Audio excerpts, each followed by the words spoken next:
स्वागत है आप सभी लोगों का सामान्य विज्ञान के ऐसे महत्वपूर्ण प्रश्नों के सुपर फास्ट रिवीजन के लिए जो आपकी परीक्षाओं में बार बार पूछे जाते हैं।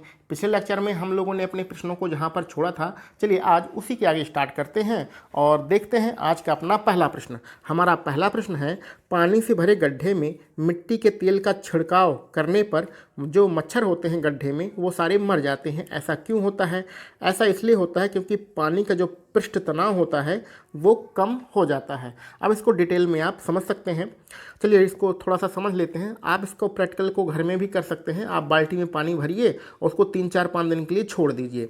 उसी प्रकार जब गड्ढे में पानी भरा होता है तो होता ये है कि जब गड्ढे में मान लेते हैं ये गड्ढा यहाँ पर पानी भरा होता है, तो इसमें जो सबसे ऊपर वाली सतह होती है इस पर एक हल्की परत जम जाती है।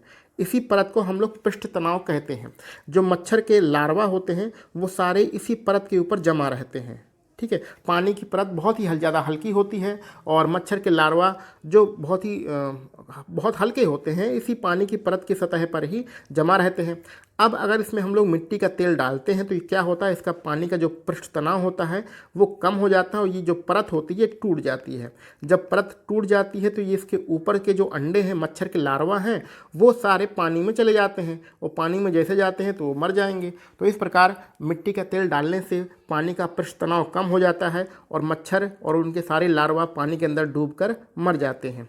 ठीक है, तो ज़्यादा डिटेल में पढ़ने की जरूरत नहीं है, बस इतना जानते रहिए कि ऐसा क्यों होता है, पृष्ठ तनाव कम होने के कारण होता है। चलिए आगे बढ़ते हैं। हम लोग उत्प्लावन बल की बात करते हैं।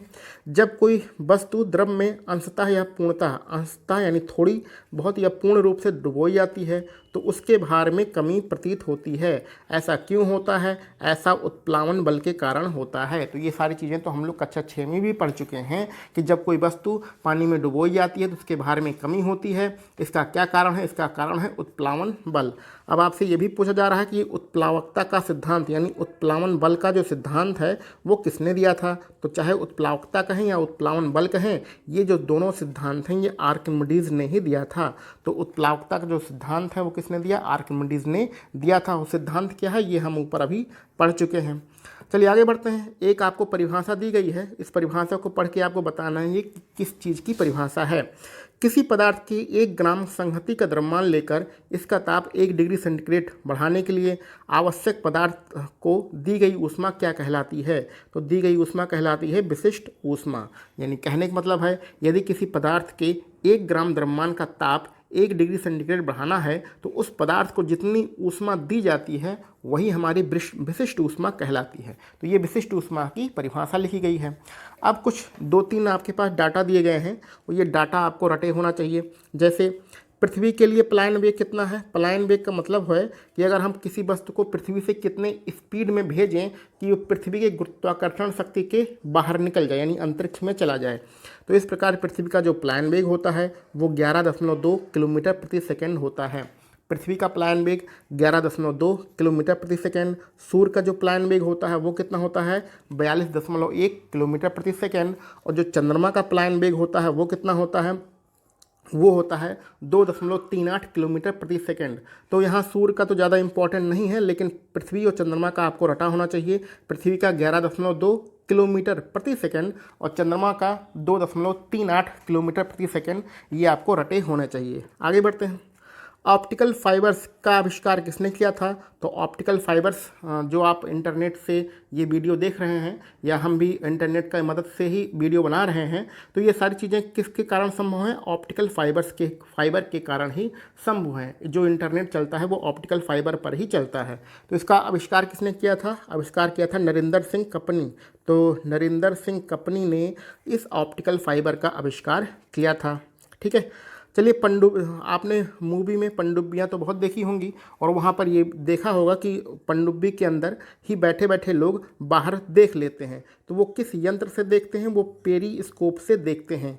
पनडुब्बी के अंदर से बाहर देखने के लिए किस यंत्र का उपयोग किया जाता है? पेरीस्कोप का प्रयोग किया जाता है। ठीक है, चलिए आगे बढ़ते हैं। तड़ित चालक का आविष्कार किसने किया था? तो जो तड़ित चालक का आविष्कार किया था वो बेंजामिन फ्रैंकलिन ने किया था। बेंजामिन फ्रैंकलिन ने तड़ित चालक का आविष्कार किया था। तड़ित चालक जो होते हैं वो किसके बने होते हैं? तड़ित चालक जो बने होते हैं वो तांबा धातु के बने होते हैं। तो तांबे के क्या बनाए जाते हैं? तड़ित चालक बनाए जाते हैं। आविष्कार किसने किया? बेंजामिन फ्रैंकलिन ने किया था। आप कुछ हम लोग सेल के बारे में पढ़ लेते हैं। जो घरों में सेल बैटरी यूज़ होती है उसमें क्या होता है, कैसे होता है, उसके बारे में कुछ प्रश्न हैं, पढ़ते हैं। प्राथमिक सेल कौन का उदाहरण कौन सा है? तो आपको थोड़ा अगर सेल आपने नहीं पढ़ा होगा तो डिटेल में बुक से पढ़ लीजिएगा। प्राथमिक सेल होता है, द्वितीय सेल होता है। यहाँ प्राथमिक सेल का जो उदाहरण है वो है शुष्क सेल। शुष्क सेल किस प्रकार का सेल होता है? एक प्राथमिक सेल होता है। शुष्क सेल में जो ऊर्जा संग्रहित होती है वो कौन सी ऊर्जा होती है? तो शुष्क सेल में जो ऊर्जा होती है वो रासायनिक ऊर्जा होती है। ठीक है, तो रासायनिक ऊर्जा के रूप में ऊर्जा किस में संग्रहित रहती है? शुष्क सेल में संग्रहित रहती है। अब सेल में दो चीज़ें होती हैं, एक प्लस होता है उसको हम लोग एनोड कहते हैं, सॉरी हाँ, जो प्लस होता है उसे हम लोग एनोड कहते हैं, जो माइनस होता है उसे हम लोग कैथोड कहते हैं। तो अब आपसे पूछा जा रहा है कि शुष्क सेल में जो कैथोड होता है यानी माइनस वाला निशान होता है वो कौन सा होता है? वो जस्ता की छड़ें होती हैं। तो कैथोड के रूप में हम लोग किसका उपयोग करते हैं? जस्ते का उपयोग करते हैं। और एनोड के रूप में किसका उपयोग करते हैं हम लोग? कार्बन का उपयोग करते हैं। तो शुष्क सेल में कैथोड के रूप में जस्ता, एनोड के रूप में होता है कार्बन। और एनोड मतलब होता है प्लस और कैथोड मतलब होता है माइनस। इस चीज़ को भी ध्यान रखिएगा। शुष्क सेल में जो ऊर्जा होती है वो रासायनिक ऊर्जा होती है और शुष्क सेल एक प्राथमिक सेल होता है। ये सारी बातें आपके हो गई। अब आगे बढ़ते हैं। संचायक बैटरियों में कौन सी धातु का प्रयोग किया जाता है? तो संचायक बैटरियां का मतलब होता है कि जो आप घरों में आप अपने बैटरा देखे होंगे, लगा होगा, आपके भी घर में लगा होगा, जो कार होती है, 4 व्हीलर होती है, उसमें जो बैटरी लगी होती है तो वो सारी जो बैटरियां होती हैं वो संचायक बैटरियां ही होती हैं। तो उसमें किस धातु का प्रयोग करते हैं? सीसा धातु का प्रयोग करते हैं। तो सीसा आपने धातु का प्रयोग किया। अब आपसे ये भी पूछा जा सकता है कि सीसे का कौन सा अयस्क होता है? तो जो सीसे का अयस्क होता है उसका नाम है गैलेना। गैलेना अयस्क किस धातु का है? सीसा धातु का है। और ये सीसा कहाँ प्रयोग किया जाता है? संचायक बैटरियों में प्रयोग किया जाता है। और सीसे को हम लोग इंग्लिश में कभी कभी लेड लिख के आता है, तो लेड भी जानते हैं, लेड ही हमारा सीसा कहलाता है। चलिए आगे बढ़ते हैं। देखिए ये आगे लिखा भी है कि लेड अथवा सीसा संचायक बैटरियों में कौन सा अम्ल प्रयोग करते हैं? तो अम्ल मतलब एसिड के रूप में हम लोग किसका प्रयोग करते हैं? तो सल्फ्यूरिक अम्ल का प्रयोग करते हैं। आपके घरों में जो बैटरी लगी है उसमें सल्फ्यूरिक अम्ल ही डाला जाता है। आप उसको हाथ से मत छूइएगा, नहीं तो वो जल जाएंगे। तो क्यों जल जाएंगे? क्योंकि उसमें एसिड है। और कौन सा एसिड है? सल्फ्यूरिक एसिड है। आगे बढ़ते हैं। कार की बैटरियों में प्रयुक्त विद्युत अपघट्य कौन होता है? तो चाहे तो हम इसको अम्ल कहें और चाहे विद्युत अपघट्य कहें, दोनों एक ही चीज़ें होती हैं। तो कार की बैटरियों में भी वही बैटरी लगाई जाती है जो हमारे घरों में प्रयोग की जाती है। तो इस प्रकार कार की बैटरियों में भी सल्फ्यूरिक अम्ल ही डाला जाता है। ठीक है, तो विद्युत अपघट्य के रूप में सल्फ्यूरिक अम्ल होता है कहाँ पर? कार की बैटरियों में। और ये कौन सा बैटरी होती है? सीसा संचायक सेल होता है, सीसा संचायक बैटरी होती है। ठीक है, चलिए आगे बढ़ते हैं। ये अगर टॉपिक आपने नहीं पढ़ा है अभी तक बैटरियों के बारे में, सेल के बारे में, तो पढ़ लीजिएगा। कभी कभी इससे प्रश्न पूछे जा सकते हैं।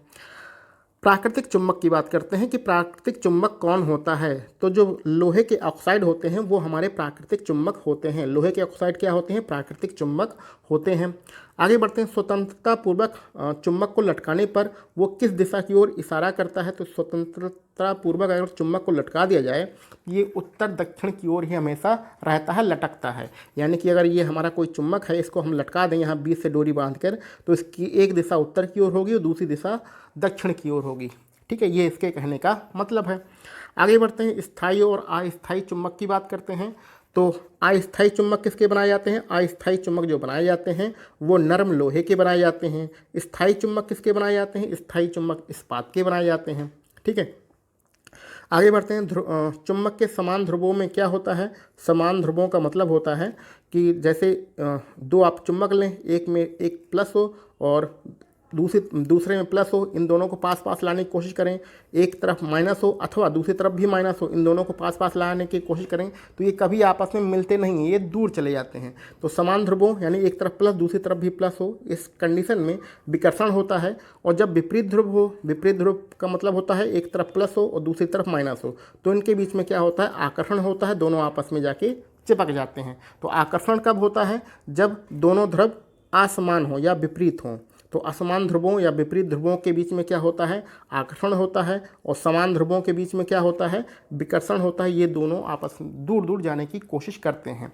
विकर्षण मतलब दूर दूर, आकर्षण मतलब पास में। ठीक है, आगे बढ़ते हैं। यदि किसी चुंबक के चुंबकत्व को ख़त्म करना है तो हमें क्या करना होगा? तो अगर किसी चुंबक के चुंबकत्व को ख़त्म करना है तो उसको खूब सारा पीट दीजिए या उसको गर्म कर दीजिए। तो गर्म करने से अथवा पीटने से किसी भी चुंबक का चुंबकत्व जो होता है वो खत्म हो जाता है। आगे बढ़ते हैं। चुंबकीय सुई किस दिशा की ओर इशारा करती है? तो जो भी चुंबकीय सुई होती है वो हमेशा उत्तर दिशा की ओर ही रुकती है। जैसे मान लीजिए हम लोग ये घड़ी बनाते हैं, इसमें चुंबकीय सुई लगाते हैं, तो ये जो सुई होगी हमेशा उत्तर दिशा की ओर ही इशारा करती रहेगी। ठीक है, तो इम्पॉर्टेंट है, बहुत ज़्यादा इम्पॉर्टेंट है। चुंबकीय सुई किस दिशा की ओर इशारा करती है? उत्तर दिशा की ओर इशारा करती है। चलिए, इतना सब कुछ पढ़ ही लिया है तो चुंबकीय क्षेत्र का मात्रक भी पढ़ लेते हैं कि जो चुंबकीय क्षेत्र की जो तीव्रता होती है, चुंबकीय क्षेत्र की तीव्रता का एसआई मात्रक क्या होता है? तो एसआई मात्रक होता है टेस्ला। ठीक है, टेस्ला वर्तमान समय में अगर आप नाम सुन रहे हो तो ये बहुत बड़ी कंपनी बन के, ये एक कंपनी भी है टेस्ला, और टॉप 5 विश्व की टॉप 5 कंपनियों में से एक है जिसका नाम है टेस्ला। इसके मालिक कौन है? एलॉन मस्क हैं। ये जो है फेमस क्यों है? क्योंकि इन्होंने स्पेस एक्स नाम से एक एजेंसी बनाई है जो मंगल ग्रह पर अपना यान भेज रही है। नासा के साथ मिलकर इस स्पेस एक्स एजेंसी मंगल ग्रह पे अपना यान भेज रही है, चंद्रमा पे भेज रही है। तो बहुत बड़ी कंपनी है। मालिक कौन है इसके स्पेस एक्स के?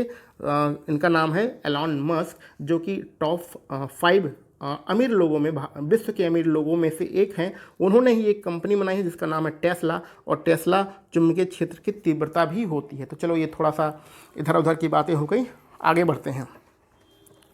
ध्रुवों पर नमन कोण कितना होता है? तो जो ध्रुव होते हैं, पृथ्वी के 2 ध्रुव हैं, ऊपर उत्तर नीचे है दक्षिण। उसमें जो नमन कोण का मान होता है वो कितना होता है? वो भैया 90 डिग्री होता है। ठीक है, तो 90 डिग्री होता है नमन कोण का मान। कहाँ पर? ध्रुवों पर। आगे बढ़ते हैं। मुक्त रूप से लटकी हुई चुंबकीय सुई भौगोलिक अक्ष के साथ कितने अंश का कोण बनाती है? तो चुंबकीय सुई को अगर हम लोग मुक्त रूप से लटकाते हैं तो ये अपने भौगोलिक अक्ष के साथ हमेशा 180 अंश का कोण बनाए, यानी सीधा सीधा कोण बनेगा। इधर अगर हमारा उत्तर है तो चुंबकीय सुई का ये वाला सिरा कौन सा होगा? दक्षिण वाला होगा। ये जस्ट विपरीत होंगे। ठीक है, तो ये सीधी लाइन के रूप में बनते हैं। तो सीधी लाइन पे कितना कोण बनता है? 180 अंश का कोण बनता है। तो इस प्रकार चुंबकीय सुई भौगोलिक अक्ष के साथ हमेशा 180 अंश का कोण बनाती है। चलिए आगे बढ़ते हैं। विषुवत रेखा पर नति कोण का मान कितना होगा? तो नति कोण का मतलब होता है नमन कोण, और विषुवत रेखा पर हमें नमन कोण का मान बताना है। तो अभी अभी आपने ऊपर ध्रुवों पर पढ़ा था, नमन कोण का मान कितना होता है? 90 होता है। तो विषुवत रेखा पर नमन कोण का मान कितना होगा? 0 होगा। ठीक है, दोनों एक दूसरे के विपरीत होते हैं। विषुवत रेखा पर नमन कोण 0 और ऊपर यानी ध्रुवों पर जाने पर नमन कोण 90 डिग्री। ठीक है, चलिए आगे बढ़ते हैं। विद्युत धारा के चुंबकीय प्रभाव को सर्वप्रथम किसने देखा था या किसने पता लगाया था? तो विद्युत धारा के चुंबकीय प्रभाव को सबसे पहले आर्स्ट्रेड ने पता लगाया था। इनका नाम याद रखिएगा, 2-4 बार परीक्षा में पूछा गया है, बहुत ज़्यादा इंपॉर्टेंट नहीं है, लेकिन फिर भी आप पढ़ लीजिएगा कि आर्स्ट्रेड ने क्या पता लगाया था? चुंबकीय प्रभाव को, किसी भी जो विद्युत चुम्बक होती है उसमें चुंबकीय प्रभाव कहाँ होगा, किस कंडीशन में होगा, किस दिशा में होगा, ये सारी चीज़ों का पता आर्स्ट्रेड ने लगाया था। चलिए आगे बढ़ते हैं अपने अगले प्रश्न पर। अगला हमारा प्रश्न है डायनमो। डायनमो का मतलब होता है जनरेटर। ठीक है, विद्युत ट्रांसफार्मर, माइक्रोफोन, लाउड स्पीकर में जो काम होते हैं वो फिजिक्स के किस नियम के आधार पर होते हैं? तो डायनमो, विद्युत ट्रांसफार्मर, माइक्रोफोन, लाउड स्पीकर, इसमें जो भी कार्य होता है वो विद्युत चुंबकीय प्रेरण के आधार पर काम होते हैं। ये जो मोटर बनाई जाती है, ये सारी चीज़ें बनाई जाती हैं, वो किस सिद्धांत पर बनाई जाती हैं? विद्युत चुंबकीय प्रेरण के सिद्धांत पर बनाई जाती हैं। ठीक है, चलिए 2 प्रश्न हमारे पास हैं ऊर्जा परिवर्तन से संबंधित, उसको पढ़ लेते हैं। डायनमो में ऊर्जा किस रूप से किस रूप में परिवर्तित होती है? डायनमो मतलब होता है जनरेटर। जनरेटर में हम लोग क्या करते हैं? यांत्रिक ऊर्जा को विद्युत ऊर्जा के रूप में परिवर्तित करते हैं। ठीक है, तो ये चीज़ें आपको रटना नहीं है, थोड़ा सा कॉमन सेंस लगाना है कि डायनमो यानी जनरेटर। जनरेटर में हमें चलाने के लिए किसकी आवश्यकता होगी? डीजल की आवश्यकता होगी। डीजल एक यांत्रिक ऊर्जा के रूप में काम करता है, तो हम उसको यांत्रिक ऊर्जा देते हैं, और जनरेटर से हमें मिलता क्या है? बिजली मिलती है, विद्युत मिलती है। तो यांत्रिक ऊर्जा से विद्युत ऊर्जा के रूप में हमें परिवर्तन होता है। किसमें? डायनमो में। इसका जस्ट अपोजिट कौन सा होता है? विद्युत मोटर होता है। मोटर आप लोगों के घरों में भी लगा होगा। टिल्लू लगा होगा या फिर बिजली के मोटर लगे होंगे जिसमें पानी निकाला जाता है। तो उसमें हम लोग क्या करते हैं, विद्युत मोटर चलाने के लिए हमें बिजली की आवश्यकता पड़ेगी, यानी कि विद्युत ऊर्जा से हम लोग क्या बनाते हैं, यांत्रिक ऊर्जा बनाते हैं। हमें बाद में जैसे आप लोगों ने पानी निकालने के लिए अगर आपके घर में मोटर लगा होगा तो पानी ही तो प्राप्त होता है, तो उसको पानी ऊर्जा या जल ऊर्जा मत कहिएगा, वो एक वस्तु के रूप में प्राप्त होता है, तो उसको हम लोग यांत्रिक ऊर्जा कहते हैं। तो विद्युत मोटर में क्या होता है, विद्युत ऊर्जा से यांत्रिक ऊर्जा में परिवर्तन होता है। डायनेमो में क्या होता है, यांत्रिक ऊर्जा से विद्युत ऊर्जा में परिवर्तन होता है।